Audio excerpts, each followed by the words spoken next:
all you cool cats and kittens. Welcome back to another episode of Creating Magic Podcast. This is me, Steven, definitely did not kill Don Lewis Hatterer, aka the Muggle in Khakis, here with my delightful co-host, the founder and creator and editor and publisher of this podcast, Dani. Say hi, Dani. Hi, Dani. Y'all, we're recording the intro after we just recorded the episode, and I'm telling you this now, and you have no reason to believe me, given what you're about to hear. I'm 100% sober. Just wanted to throw that out there. Anywho, wanted to give two announcements here on the front end before you hear the amazing episode we just recorded with our friend Haeli. First is that if you are in the market for notepads, Funko Pops, I believe I saw some cosplay materials and resources, wands, tote bags, shirts, you name it, secondhand Harry Potter apparel, accessories, and merchandise. Boy, do we have a treat for you. If you go to Facebook and you search Virtual Harry Potter Garage Sale, you can look through our inventory of more than 100 items, all at pretty great prices, if you ask me. It's stuff that Dani, Brandy, myself have in our collections, and for any number of reasons, be it doesn't fit us anymore, it doesn't fit our collection anymore, or we're moving to Florida in 9 days, or by the time you're hearing this, 7 days, and need to get rid of stuff, we're choosing to sell. So Virtual Harry Potter Garage Sale on Facebook, to check out the photo albums there, where there's more than 100 awesome secondhand Harry Potter items for sale. Be sure to do that sometime in the next week here, because I believe we're nearing the end of the sale. So when you're hearing this on Thursday, jump on Facebook. Dani, do you have any announcements you would care to share with the group today? So last year, we joined our friends at Transfiguring Adoption in a push-up challenge, and we will be doing the same this year. The challenge will be from March 3rd through 17th, but you can sign up from February 15th through February 28th. They are raising money to help be able to provide resources to foster parents. We will once again have a team creating magic, and we would love for you to join. There is a $10 registration fee, but that money goes all towards donations for Transfiguring Adoption. And you can find all the information through their Instagram account, which is Transfigure, TRANSFIGUR, adopt, ADOPT. Or you can go to transfiguringadoption.com. So come join our team. There'll be challenges throughout the time period, and we'll make sure to post those so you are aware of all of them. Enjoy the episode. Today we're here with Steven. I have nothing clever. I'm here. Hello. Hi. Ready to go. And Haeli. Hi. So nice to be here today. So let's start. Haeli, why don't you introduce yourself, where we can find you on social media, your house, and your favorite character? Okay, so on social media, I've changed my name a few times lately, but I'm currently Haeli.Lane, which you will never know unless I spell it. So it's HAELI.LAYNE.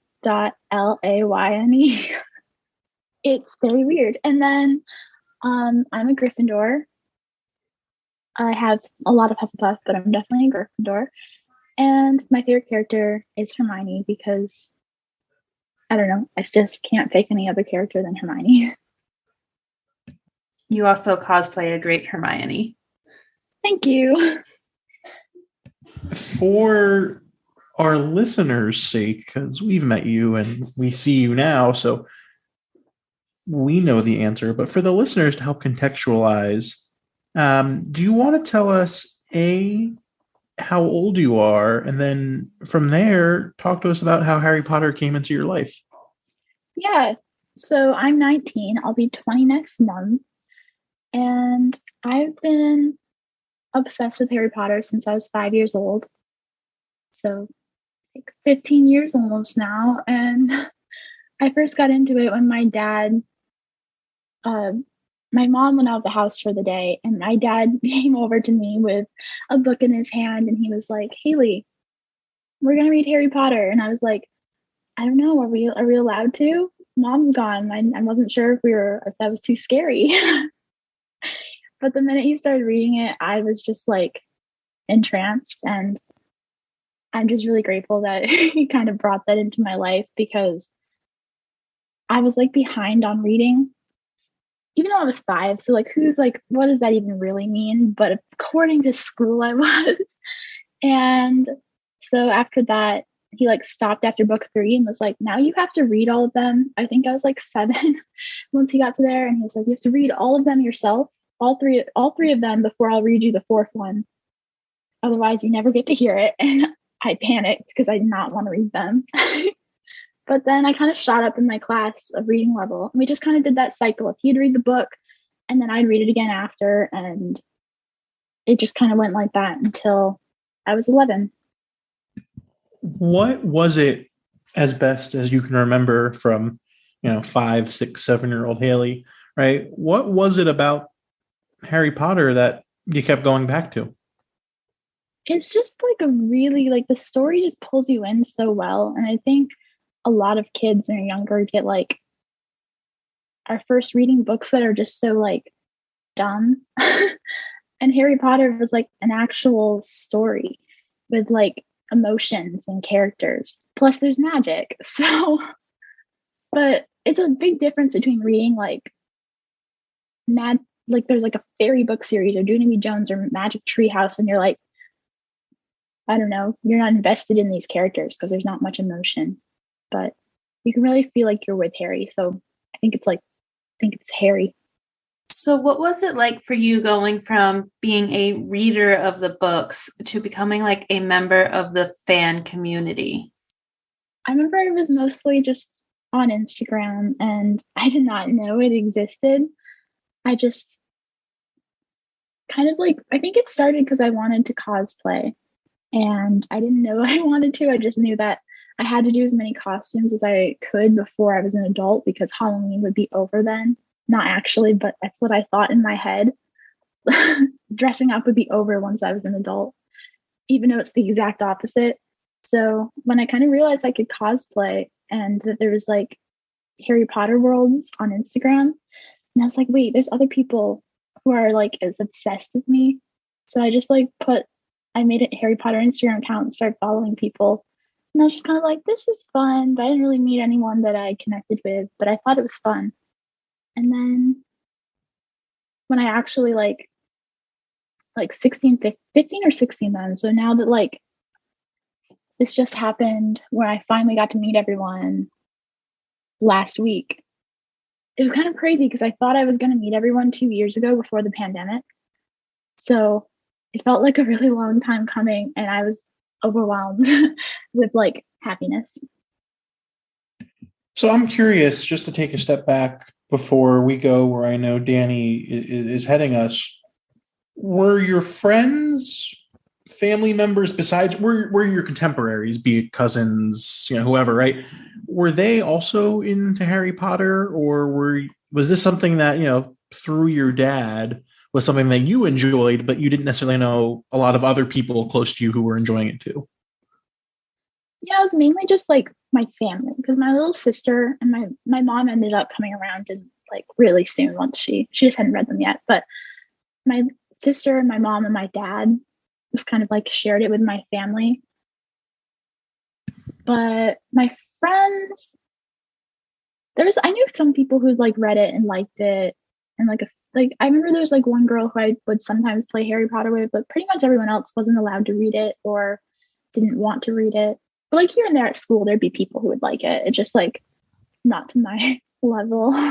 Yeah, no, I'm just curious because I was going to say for our generation, but that brings me to my favorite topic, which is that Dani and I are not part of the same generation because Dani is like 34 years older than I am.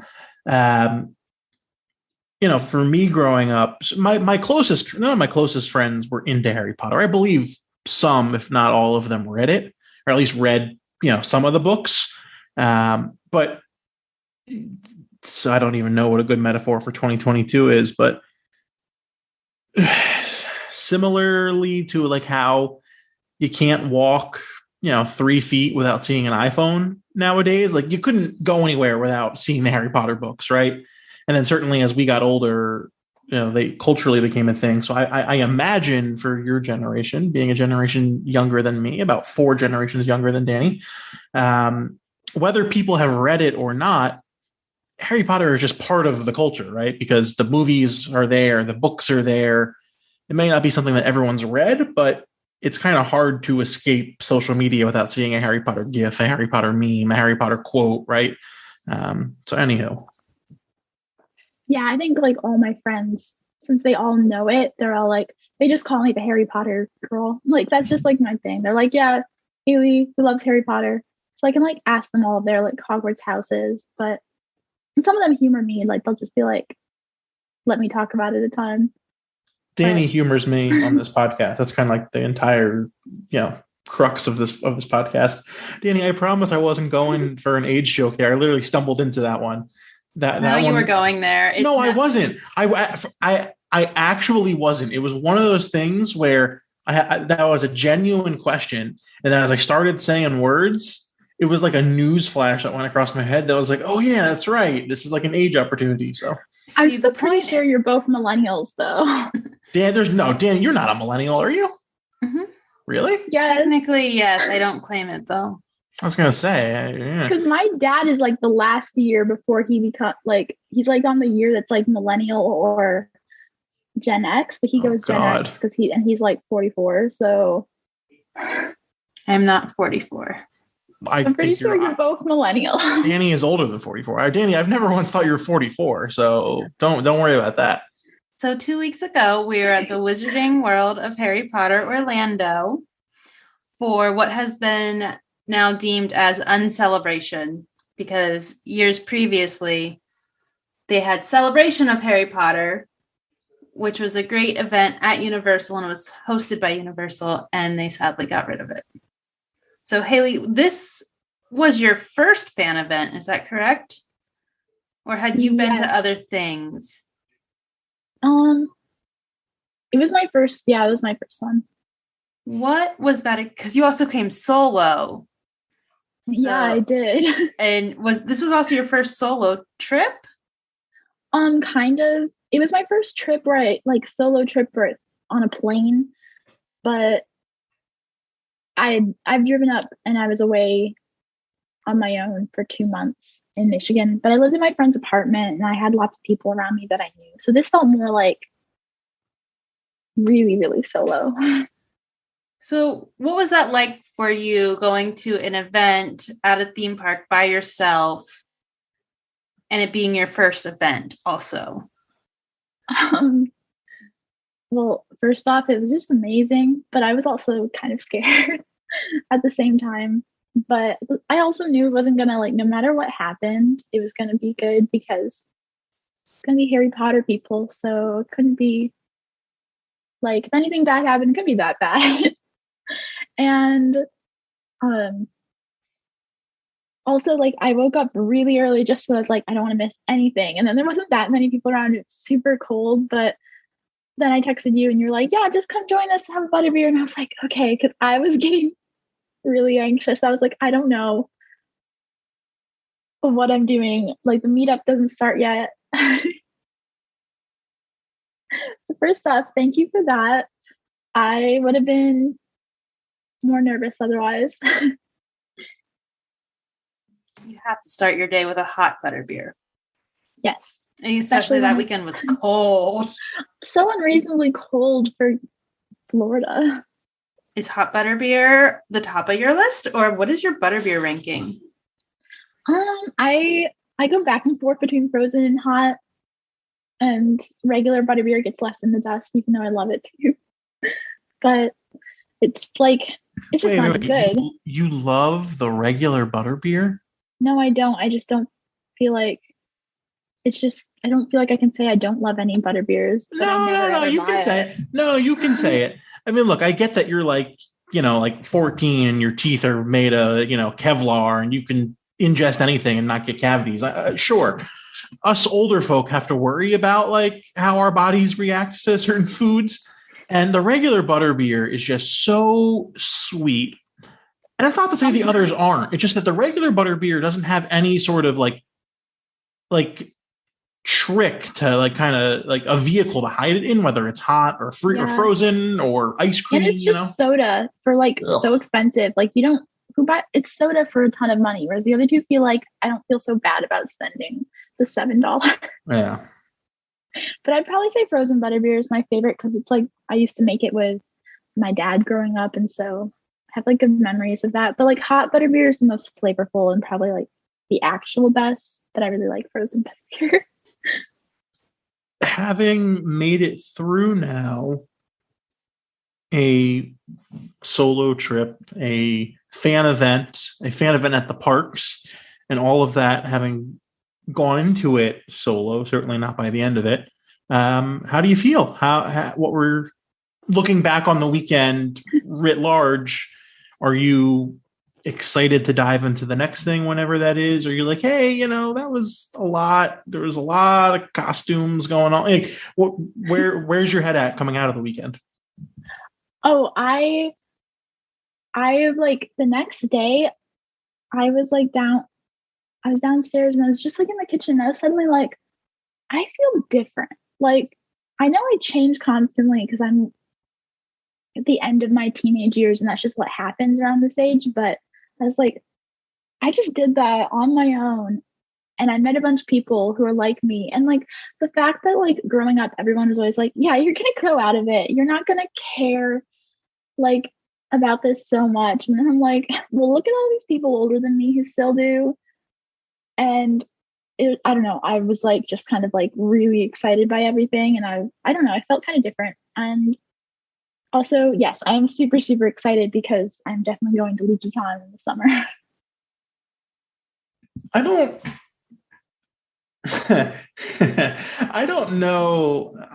I'm glad that you feel good coming out of this. I don't know if you want to be using any of us as like the yardstick for like, oh, well, these adults still love Harry Potter and they seem like they're doing fine. I don't, that might be like, I've met your mom. So like, I feel somewhat of like a sense of accountability for your well-being. I don't know if that's the best thing, but hey, whatever, you do you. Well, I don't know. I'm excited anyway. You should be excited. I'm kind of glad that you had this like mini fan experience before heading into LeakyCon, because LeakyCon is like all in. Yeah, I'm also going to go to MomoCon in Atlanta with some friends, which will be like, I'm going to be cosplaying other fandoms, but that'll also help like going to a con before that too. Also though, like I was talking to the people who do work at Universal, since that's what I want to do, was really nice. And then like I met someone my age there who was also like, we were talking about like how we both didn't want to go to college and how we've been telling all of our like family members that we're going to go work at Universal and move to Orlando, and how like extended family have been like very judgmental of that. And I was like, whoa, this is my exact like mindset. And I've never had anyone else my age that I know like want to go do this, and they're moving there like in a few months too. And I was like, okay, that was one thing where I was just like, I'm not the only one. That was a really good conversation. Well, I'm glad you've met those people that can be that new Harry Potter friend group for you. And LeakyCon, you'll definitely meet a lot more. That one's the difference, I think, with LeakyCon and like being at the parks is at LeakyCon, there really isn't in a space where you're like, okay, I'm no longer in Harry Potter world. Like you can go hide on ET and be like, okay, I'm in a theme park. LeakyCon, it's kind of all in. I will gladly accept any tips, Haeli, on how to make a new Harry Potter friend group. But Dani's so amazing. How you could never. Y'all should have seen Dani's face. Dani was looking at her phone or something as I was talking. And the second I said it, her eyes shut up. Oh, goodness. You better be glad I love you. Goodness gracious. Oh, that was delightful. The good thing is, through interviewing wonderful people like you, and as well as getting to know our listeners through social media and real life, we've made some new friends, not as replacement friends, let's be clear, but as people who appreciate us through the podcast. Yeah, you were just recognized at Universal. So that was wild. I now, in one very microcausal way, know what it feels like for like famous people and or like Brandy or Chelsea or yeah, that was crazy. That was a good time. Shout out David, Night Bus Within Us. Yes. I don't know, all the ages. It's kind of crazy. There's just like everyone. Like there's the really older people too, which is fun to see. Wait, so I'm trying to do the math in my head, and that's a mistake from step one. You were 5-ish when you started reading the books. Your dad started reading them to you. That was like 14-ish years ago. So it's 2022. Danny, what's 2022 minus 14? 2008? 2008. I'm almost 20 and it's turning this year next month. So probably more like 2007, but maybe 2008. But in that, yeah. I'm just trying to place your. I'm just trying to get it even more back there so that I'm like, yeah, I was a fan for even. I want mine one more year longer. No. I'm only trying to place where your book and movie journey takes place within what was released at the time. Interesting. Going away from the fan community piece back into the canon. What was that experience like for you? Because there were a couple more movies, although you probably were too young to see them when they first came out. Yeah, I didn't see them in the theater because I think we were still in the process. Like it just took a really long time to get through all the books. Sure. So I kind of feel like I had some of that like waiting for the books to come out thing because my dad really made me wait each time. And then like the movies, he made me wait so long for the movies too, because he was like, the visuals will be scarier. And if we went with 2007, Order of the Phoenix came out that year. The book or the movie? You're on mute, Dani. The movie. Got it. I remember my dad saw both of 7 part 1 and 2. And I was like, that's not fair. I mean, I haven't gotten to that book yet, but I want to see it. Well, no, I didn't. I didn't want to watch it first, but you know what I mean. So I'm curious, obviously you have a very personal connection to the books, given how they were introduced to you. How do you feel about the books versus the movies? Do you never mind the quality? We can get to the quality in a minute, but just in terms of what they mean to you, do you feel more partial to the books, more partial to the movies? 100% more partial to the books. The movies make me mad, but I like that they exist because it's seeing the world come to life, and I love the actors and I love the sets and stuff.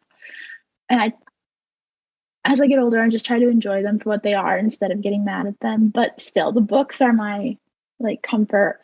Listen to the audiobooks, like can't even count how many times I've listened to the audiobooks with Jim Dale, or like how many times my dad's read them to me.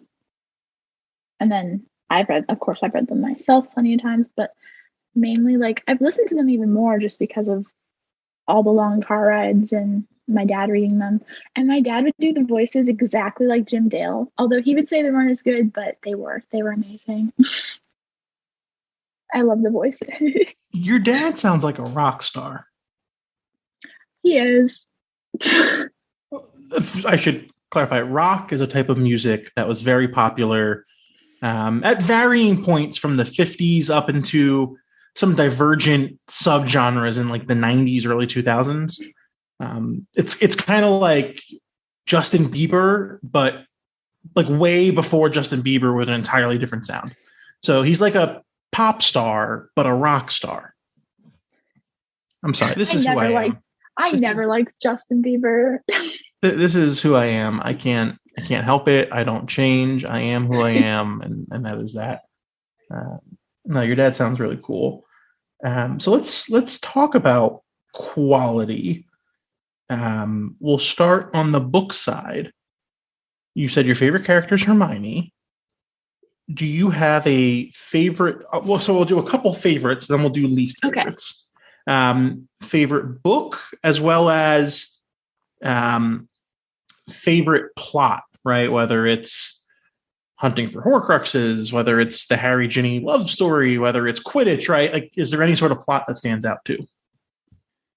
Okay, so my favorite is probably the Order of the Phoenix because Dumbledore's army is my favorite, probably my favorite thing to read about and plot because I like the idea of a bunch of teenagers rebelling together in a secret group and being best friends and like the middle finger to Umbridge. It's just like my favorite. So that overall, and also just seeing Hermione like rebel and like come out of like her like she was just kind of like, I mean, she's a little bit more one-dimensional before that. I mean, never one-dimensional because like the books were written so well by someone who we don't know who wrote them, but they were written really well.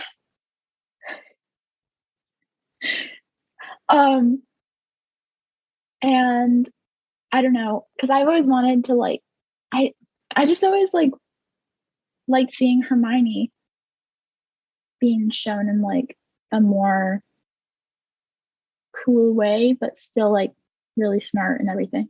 And then the flip side, do you have a least favorite book? Certainly doesn't mean you have to dislike it. And then also a least favorite narrative, plot point, something that just you kind of read faster through, skip through, or just dread having to go back to those pages. If I have to pick a least favorite book, it's probably Chamber of Secrets, but that's only because I like watching them get older and like how like the relationships develop and the friendships and stuff. And then because I can't pick the first one because it's the first one, so then it just ends up being Chamber of Secrets. But I don't know, it's hard to think of like a part that I just don't like reading about, but it can be hard to like read through Dumbledore in the lake with Harry in the sixth one. But I think it was written well and I like it, but it can be hard to read through a bunch. Let's do the opposite side and favorite movie and least favorite movie. I feel like a lot of people are going to agree with me on favorite movie, but The Prisoner of Azkaban is my favorite one. Because I think it was just really well done. They leave things out of everything, but it doesn't feel like it was like, I don't know, it doesn't ever really make me mad. And I feel like most of them do. I think it looks really pretty and it's still like one of the lighter, like the lighting is still pretty like light, but they're older. And I like watching the whole plot of that one. And the character development is really nice. Yeah, I really like The Prisoner of Azkaban. And then there's so many least favorite parts of a lot of the movies. After watching the 20 years like Harry Potter celebration thing that came out, why can't I think of the title? But I was watching it and the director for the fourth movie, he made me so mad. Everything he said about it, where he'd be like, I thought we should change this for this reason, because like this is how they react in this. And I was like watching that and getting so angry at him. Like they're like the Weasley brothers, they would fight now. And like he was like, now I'm gonna like get down and show them how to fight. And like, I don't know, Fred and George would never fight with each other. And he really did not understand anything about the characters, I feel like, from watching that. I'll tell you what I don't understand is the U.S. Postal Service. I'm still waiting for my gift box from HBO Max to watch the 20 Years Later special. It hasn't arrived yet, and the special came out January 1st. It's been like, 45 days now, damn near. HBO Max. You guys might want to check on that. Something's up with the post office. You're famous from the podcast, so it does seem like you should have one. That's what I'm saying. Yet no box. If you are at Hogwarts, who would you hang out as your friends?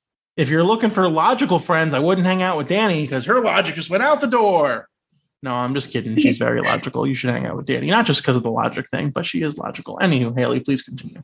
Probably Ginny, because she's in Gryffindor, and I don't know who her friend group is, so she seems easier to get into than the Golden Trio. Plus, I feel like I relate to her a lot, or like I want to relate to her more and more, because like I see a lot of like my hidden self in her, like courage and coolness, and I want to have more of her vibes and just hang out with her and like be more confident with her. Yeah, hot take. The Golden Trio is very cliquey. Like, yeah. After 5 years, Harry was still like, Neville's kind of a loser. Like, and whether Neville is a loser or not, it's neither here nor there. I'm just saying, Harry lived with the kid for 5 years and was like, I don't feel any closer to him today than I did when I was 11. So like, pass. Right? Yeah. Seamus was ready to believe that Harry was like a lying crackpot. Right? Like, the Golden Trio, you can't really break into that friend group too easily. Harry and Ron are definitely cliquey. And like, when Harry and Ron are fighting, Ron hangs out with his brothers rather than like finding other friends. Hermione, we know she hung out with Ginny. Not some of the other girls. Yeah, but she wasn't. Look, she did not. We know she had some issues with those other girls. Exactly. They are cliquey both within their own right, but also as a collective. That's all I'm saying. Yeah, I don't think there's any breaking into that group. I'd hang out with Ginny, and then, but like even like it's kind of crazy that Ginny is like so much in their friend group with like outside Hogwarts, and they get back to school, and it's like, never mind.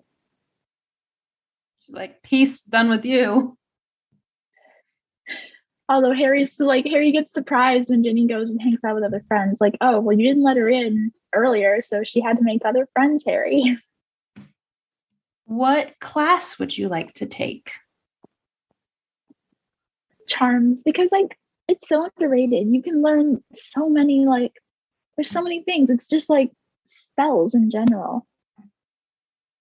And I mean, I guess there's less fighting ones, but I'd rather just do fun spells anyway. And like Professor Flitwick always talk about him having the most fun classroom, and yeah, definitely Charms. Stephen, do you have any other questions? No. Put me on the spot like that. Like this is like a recorded podcast or something. Jeez. I have 2 questions. Seeing as Dani's forcing me to ask questions on this whole podcast thing. Question number 1. Is Snape a hero or a villain, and why? He's a hero, but I don't like him because Dumbledore should have like not given him such like free reign over the children. It was like Neville Longbottom's Boggart. Like that's just like, he wasn't scared of anything more than Snape. He abused the kids and like definitely abused Harry and Neville and just was a bad person. But I still guess he's a hero. He's just a complicated one who does reserve redemption, but not just like, oh, all forgiveness. Harry naming his child after him is going too far. So I have 3 questions now because you used the R word. So question number 2, is Draco Malfoy redeemable? And if you say he is redeemable, in your eyes, was he redeemed? A little bit, but he didn't have like a really good redemption arc. I feel like the best redemption arc that I can think of is Zuko from Avatar: The Last Airbender. And if he could have something like that, that would be amazing. But because Draco didn't get that, it's hard for me like to think that he is super good. But I like Draco. as a character. So I always want to like, I feel like in my head, I think he's better than like the books actually wrote him to be because I like him in the movies. So yeah, I don't know. Dani, $5 if you know what I'm about to sing. Oh, sing. I thought you said say, and I was like, I don't know. Haeli, you mentioned a character comparison from another franchise. What was that character's name? Dum, ba-dum, ba-dum, ba-dum, ba-da-dum. Summer lovin' had me in blast. Summer lovin' happened so fast. Met a girl crazy for me. Anywho, Haeli, Zuko is the last name of a character, Danny Zuko, from the, I believe, 1978 movie musical. 78 sounds right. John Travolta and Olivia Newton-John play the love story main characters in that. Yes. It's a movie from, I think at this point, your dad's 44. Oh, that movie might be older than your dad. I don't know. My mom loved it growing up, so I watched it with her. Okay, cool. That movie, Danny's doing the math right now, I think. I'm pretty sure that movie came out like the year your dad was born. If my like math I just did very quickly in my head is true. I don't love that. Was that right, Dani? Your year was right. No, I knew it was 78. Yeah. I know Grease. Come on. Yeah, I think that's his, it came out. If you're off by a year, because if her dad was born in 78, he would be turning 44 and 22. Okay, well, sure. But close. Anyhow, my third and final question, and this one isn't fully formed, so just stay with me on this journey. I think a lot, and I have thought a lot about the moral teachings of Harry Potter, which are, I believe, relative and subjective, dependent on when you encountered the story and what was going on in the world at that time, right? So for a lot of people my age, we came into this story as, for Americans and for Brits, I suppose, too, right? A global war was evolving, right? Terror, like there was a lot of fear that existed in the world and a lot of mistrust of like institutions. And so I think that what was happening socioeconomically as I was consuming this series impacts the lessons that I pull from the story and why it matters so much and kind of what I value in this story. I'm curious if you have any perspective whatsoever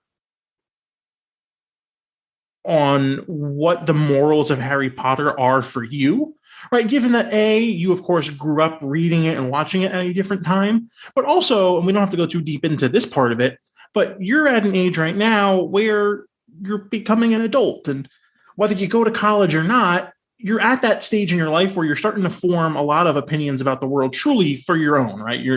You're coming out from under your parents' shadow, and you're an adult, right? A far younger adult than Dani or I, but an adult nevertheless. And certainly now in the Harry Potter universe, there's tons of controversy and tons of drama with regard to morals and ethics and JKR. So I'm just curious how, it's an open-ended question that's not really a question, how you feel about the morals and ethics of Harry Potter. Just relative to, I guess, how you see the world. There's so much going through my head, and I'm like trying to think of where to start, or there's so much, but this is typically the part of the podcast where we ask softball questions to wind down the episode. But I thought of this question about 15 and 20 minutes ago when we weren't really in a convenient section to slip it in. Yeah. And then Dani said, do you have any more questions? And well, it's not really a softball, but here we are. Feel free to say no, Stephen. I don't have any thoughts on that. Let me live my dang life. And then we just episode. Well, I definitely think that Harry Potter stands for so much good, even if I now don't agree with the author. I feel like Harry Potter just is like the morals of belonging. And we which is why I'm so mad at J.K. Rowling, because like there's people who feel like they belonged because of Harry Potter and then they didn't anymore. But most of them, not most of them, I can't speak for them, but I know a lot of people who are just like, they're going to keep on feeling like they belong because of Harry Potter anyway. And so no matter what happened, now Harry Potter's still like the book itself, and all of the fandom has created such a sense of belonging that I still feel like the books are just so good with morals. And then, I mean, there's like a lot of like the government and like all of the like pretending that things aren't really happening just for their own what they want for their own selfish gains. And they're like, no, Voldemort's not back. No, there's a pandemic's not coming. We're fine. And I can go on and on about politics because I have always had a lot of opinions on that, but that's not really that would be too long. But there's definitely a lot into comparisons with that. And I mean, like, just Hermione going outright and being like, oh, I never want to work for the Ministry and stuff. But at the same time, there has to be good people like that in politics. So if she did end up working for the Ministry, if that is canon, then I think that's good. Yeah, I appreciate you entertaining the question. It's something that goes through my mind a lot, right? I think, and again, I can't speak with any certainty for a large group of people, but I think for a lot of people around Dani's age, my age, right, our opinions on the teachings of Harry Potter were pretty well set, right? Because, we read the story as some form of a young adult and or child. We have existed as Harry Potter consumers as adults for long enough, right, to where like our opinions were formed. And then, of course, over the past couple of years, we've had to seriously rethink and rebuild a lot of our thoughts on the teachings of Harry Potter. Whereas, if you use a house metaphor here, right, like you're kind of still building your own house in terms of your views on the world and what matters to you and how you view relationships and ethics and what's right and what's wrong, right? And so it's something that is still kind of very much shifting for you, which is what it's supposed to do. This is the age where you do that. Anyhow, I was just curious, and for any listeners who have any thoughts on that, just lengthy, awfully worded soliloquy / question that I just posed, creating magic podcast@gmail.com. That's the email as I stumble through that. At Creating Magic Podcast on Instagram. Let us know. I'm curious. This is something I could talk about all day long. And if you have enough of a thought that you want to come and share it on this whole podcast thing, let us know that too, because we'll always entertain that conversation. So, Dani, those are my what were two then morphed into three questions. I hope I answered it like well enough. I was trying not to go like too controversial with like an audience, and like I was like, I don't know what. No, I don't like the word controversial, because when you try to filter your words for what you think is controversial, you're trying to then assume how other people are going to interpret what you say. I think you should say what you feel and say what and mean. Joe Biden has a phrase. I'm not mean what you say what you mean, right?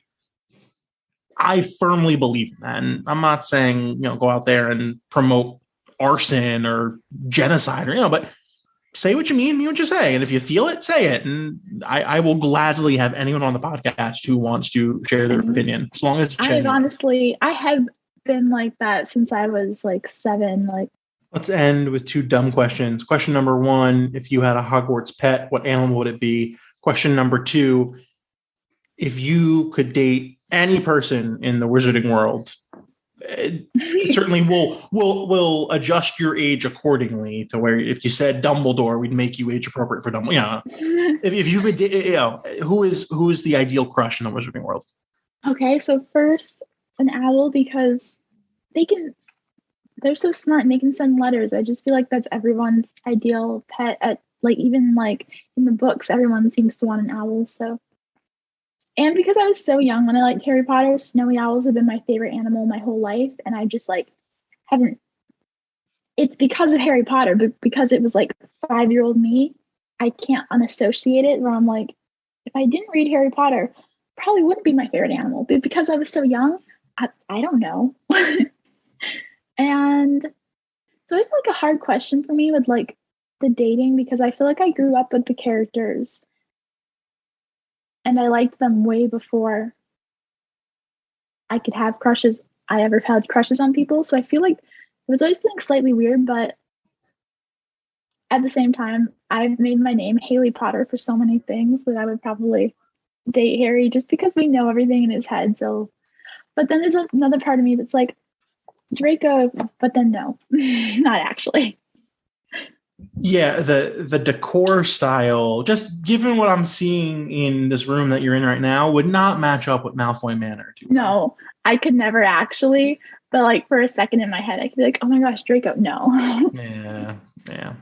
Steven, who would be your Harry Potter crush? Age appropriate, mind you, but Book Ginny, 190%. With, Book Ginny is the answer. I think you have to get Tonks in there for a shout, and then Bellatrix also, which is definitely a slightly loaded answer. But yeah, those are my three. Thank you for joining us, Haeli. Thank you for having me. This was great, and we're excited to see you at LeakyCon. I'm excited to see you guys too. I'm really, really excited. So you mentioned one thing during the episode I wanted to talk about. You said, I forget exactly how you phrased it, but that essentially going to LeakyCon is going to be a lot more, for lack of a better word, and also forgetting what you said, intense of an experience than hanging out at the Wizarding World, hanging out at Universal. Because at the convention, you can't really go anywhere else. I don't know if I necessarily agree with that. I don't think I disagree with it, but maybe because the park, look, we can leave the park at any point because we have annual passes, whatever, right? But the parks, I feel confined once I walk through the gate. Whereas the conventions, as we've done at any number of conventions, you can sneak out to regular restaurants around town. I don't know. You said that and I was I want to bring this up later. So I'm curious if you could expand. I think it's in a different way. Whereas at the parks, you're kind of there. You're there to hang out with people. And at the convention, the difference is if you're like you and I, we spend a lot of time in the marketplace. We like to go to panels. So you can leave, but sometimes, especially your first time, we really didn't leave when we went through Dallas. We kind of stayed there because we wanted to experience everything. And it's kind of 24/7, go, go, go. There's always something that you kind of want to see or try to catch, or people you want to meet, or cosplays you want to check out. So I feel it's more, maybe not intense, but it's more of a packed schedule than a weekend at the parks. See, I don't even know if I agree with that, only because with the parks, I feel some sense of, and it's bizarre that I feel this way, given that I do have an annual pass. I feel some sense of inherent guilt if I don't hit all the rides I want to hit on any given trip. How many rides did you ride 2 weeks ago? Yeah, I didn't love that. So if the lines are really long or if a ride breaks down, I'm oh, well, this wasn't necessarily worth it. I say with air quotes, because of course being around friends and all that is worth it inherently. But whereas at conventions, certainly there are a couple panels that we try to hit. I'd say we usually try to hit 4. We end up going to 1 or 2. That's not because of time constraint. That's just because we're in a different part of the center or like whatever. Mm-hmm. But for us, the convention is really just a time to walk around and be together and see all the vendors and all that. So I don't know if I'd even agree that conventions tend to be more packed in terms of agenda. I think it depends on how you go to a convention. Well, I tend to go by car, by plane. Well, I mean, like how you go. How you and I attend a convention is very different than how a cosplayer is going to attend a convention. That's true. So it depends on what your interests are. And we are going to actually do an episode before LeakyCon and talk about some of the specifics to LeakyCon and things that we think you should be aware of. So that will be coming out, but closer to that. But definitely go check out LeakyCon's website because they'll be in Orlando and Denver this year. Dani, it's that time of the episode once again. Do you have a creator shout out that you would care to share with the class today? I do. I am going to shout out Muggle Style, which is... I really thought you were about to shout me out. I heard Muggle and I was like, oh my God, it's happening. No, okay, I'm sorry. Carry on. Love you, but no. So Muggle Style is two twin sisters who could easily give the Weasley twins a run for their money. I ran into them in parks a few weeks ago, but they just both have some amazing content and they're just fun. They're a whole level of chaotic energy that is amazing to be around. So go check them out. They have quite a interesting new reel that is part of the drop challenge. So go check that out because it is great. What about you, Stephen? Yeah, I've got a couple. First, a recent episode we did, somewhat recent, within the last couple of months, with Lauren, the purveyor of Forbidden Forest Apothecary, actually took my advice from the episode. In that episode, we talked about doing house starter kit apothecary sets. Do you know what she put up on her Etsy literally today, the day of recording? The Badger starter kit, y'all. She did it. She literally did it. They look really dang cool. So Forbidden_Forest_Apothecary for all of your themed potion decor needs. As she points out, they are for decoration. They are not consumable. The other shout out I want to give is another former episode of ours who's doing some really cool stuff recently. Ed over at Orchard Works has some really cool new wand designs, some galaxy wands, which are have this really cool celestial design on them. And then what's the word I'm looking for? Zodiac, right? That's a thing. Yeah, that's Zodiac sign themed wands, which are really, really cool. Despite you're a Pisces. I'm a Gemini. Some geode wands, really Ed and Janet and co over there at Orchard Works are doing some really cool stuff. Continuing to pump out awesome, different, innovative wand designs. So be sure to give Orchard Works some love at Orchard Works on the gram. That's what I got, Dani. Do you know what else people should give some love? Creating Magic Podcast. Is that where you were going? Yes. Oh, Dani, how can people show Creating Magic Podcast some love? You can write a review. You can subscribe. You can follow us at Creating Magic Podcast on Instagram, Creating Magic PC on Twitter, and Creating Magic Podcast on YouTube. You're supposed to say, Stephen, I can't show a podcast my love. It's an epilogue. I didn't get the memo. It's an epilogue callback there. Anyhow, leave us a rating and review, y'all. Again, we don't do this. Lord knows we don't do it for money because that ain't a thing. This is truly, well, if you are making money, we'll have another conversation about that. It truly is something that we do because we're passionate about making friends, connecting friends, and sharing people's stories across this community. We love doing it. This is not us trying to, make money off of this. Although if we did, that would be nice. Or if Dani shared the money she's making, that would also be nice.